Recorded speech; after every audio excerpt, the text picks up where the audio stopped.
Hey, it's me, MLB. Here is chapter 28 of BNHA Second Generation, and this one is titled Suspect Number 1. 2 hours later, the small team of heroes and students arrived at the headquarters of Mr. Hima Dofu. Good morning, Condor greeted the receptionist. We have an appointment with Mr. Dofu this morning. Oh gosh, Condor, the receptionist gushed in awe. I'm a huge fan. I'm so happy for you and Seismic Kana. I've been rooting for you to get together ever since day one. I'm even part of the Hiyoko fan club. What is she saying? You removed your feather, Kana signed to Hiyoko, tapping him on the shoulder to get his attention before doing the hand actions. She says congratulations to us. Hiyoko replied sheepishly with a blush.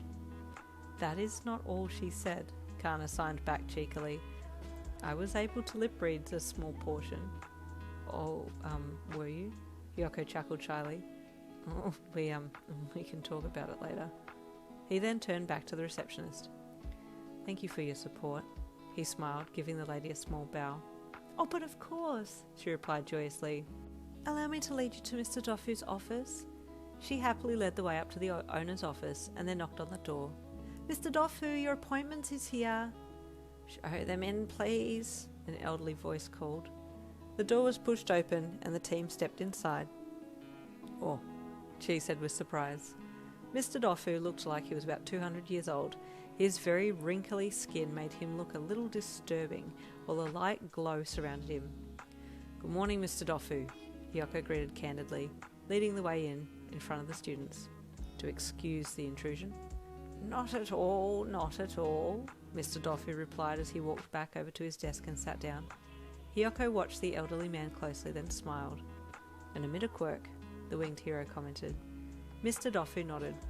It is a quirk-cancelling dome. It's a force field that prevents quirks from affecting me. Smart, Hiyoko replied. I'm assuming for protective purposes. Yes, Mr. Dofu replied. The only drawback is, when I activate it, it ages me. So although I'm only in my 40s, my body age is 305.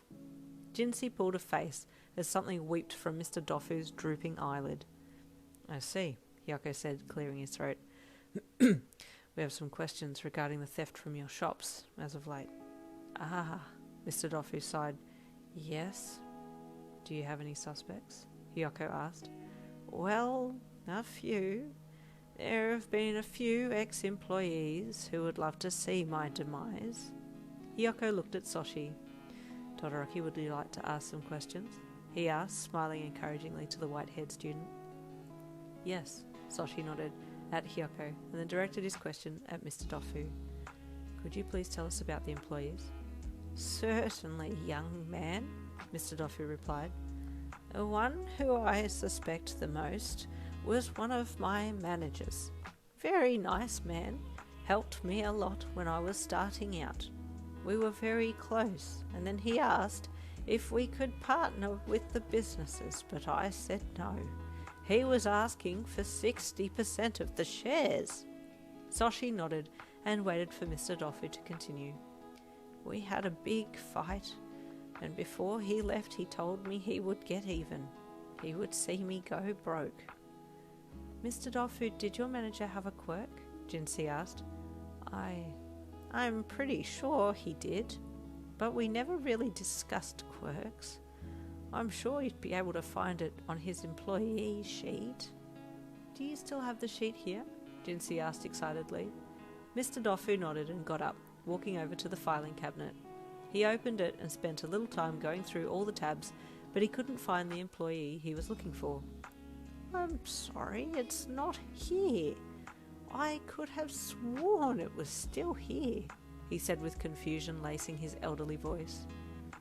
Guy probably stole it, she commented, more to his classmates than anyone else. It's not suspicious at all, he added sarcastically. Then he spoke up to Mr. Dofu. What's the ex-manager's name? Kujin Akuto, Mr. Dofu said. You got a pen and paper? She asked Jinsei, who was beside him, leaning his head towards hers so he could whisper in her ear. Who uses a pen and paper? Soshi snorted from the other side of Jinsei. Here in the future, we use notes on our phones. Chi moved his head forwards and scowled at his friend as Soshi pulled out his phone and made a note of the ex-manager's name and a few other pieces of information about the guy that might come in handy later on. Mr. Dofu, would you please tell us about the other people who threatened you, or that you otherwise might be suspicious of? Hiyoko asked, gesturing for Soshi to take notes. All up, the team spent about 2 hours there, asking as many questions as they could, and Jinsei was elated that she felt like she was on a real mission. Can you text me your notes? The brown-haired girl asked Soshi as they were leaving Mr. Dofu's office a little later. Sure, he said with a smile, copying the notes and texting them through to her. Oi, she grunted. Me too. I'm sorry, what was that? Soshi asked knowingly with a small cheeky smirk playing on his lips. Send me the notes. Chi mumbled unhappily. Where are your manners, Hockey? Soshi berated, using Chisuki's childhood nickname. Don't call me Hockey, Chi growled. Fine, I'll make my own notes. I've already memorized the names. You have? Jinsei asked with surprise. Yeah. Chi started rattling them off one by one. Whoa, that's pretty cool, Chi, Jinsei gushed. I wish I had a good memory like that. Chi smirked proudly as he walked beside her. I can teach you. There's a special technique to it. Yeah, please do. I'll text you the notes anyway, but you gotta teach me how to remember stuff, okay? Done deal, Chi replied proudly. It's not even that cool, Soshi mumbled to himself, pushing his phone back in his pocket. While the students bantered in front, Hiyoko and Kana were following behind, having their own conversation about what they should do next in regards to the mission. We need to cross-check the backgrounds of all the workers to see if any could be involved, Hiyoko said to Kana telepathically. Either that or find out who could be targeted next, but we can get the workers' information from the stores itself. Might do that after sending the students home earlier with homework. This is a good idea, Kana signed, but the only thing I'm thinking about now is how much I want to kiss you. Hiyoko blushed and looked away, hiding a smirk. Yeah, well, maybe it's my turn to pin you up against a wall and kiss you, hey? We have to make sure we're even, he replied deviously. Kana smiled bashfully as Hiyoko gave him a cheeky side glance, the pair sharing looks all the way back to the agency. Oh, sneaky, sneaky. Stay tuned for the next chapter, chapter 29, coming tomorrow.